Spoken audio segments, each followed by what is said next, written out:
As pre-service teachers, we took 2 lessons with a grade 3-4 class from a northern Tasmanian primary school.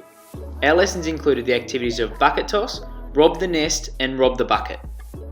Our learning intentions for our lessons were: students will be able to accurately throw a beanbag into a stationary target using both underarm and overarm technique. Students will be able to demonstrate effective teamwork in game situations.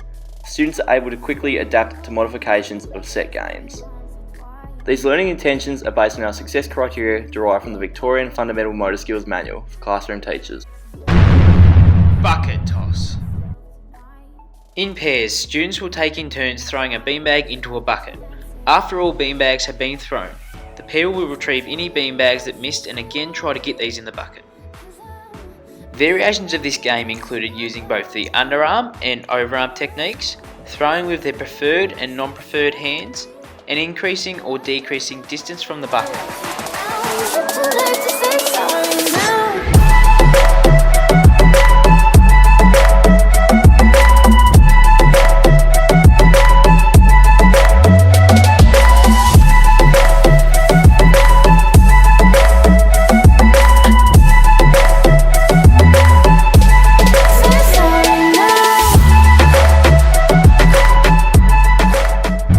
Rob the nest.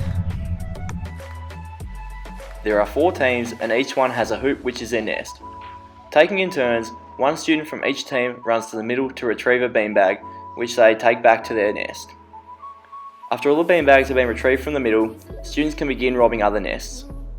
The game will end after a period of time designated by the teacher. The winning team is the one with the most beanbags in their nest at the end. Rob the bucket.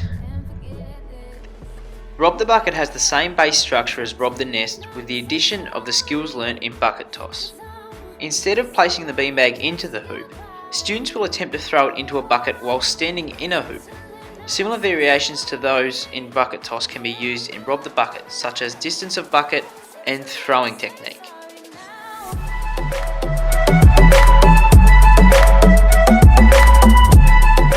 We have chosen these activities because they incorporate the use of both overarm and underarm throwing techniques. At the same time, students are required to think about how they can overcome challenges that arise from the variations of these activities. Our variations cater for all abilities.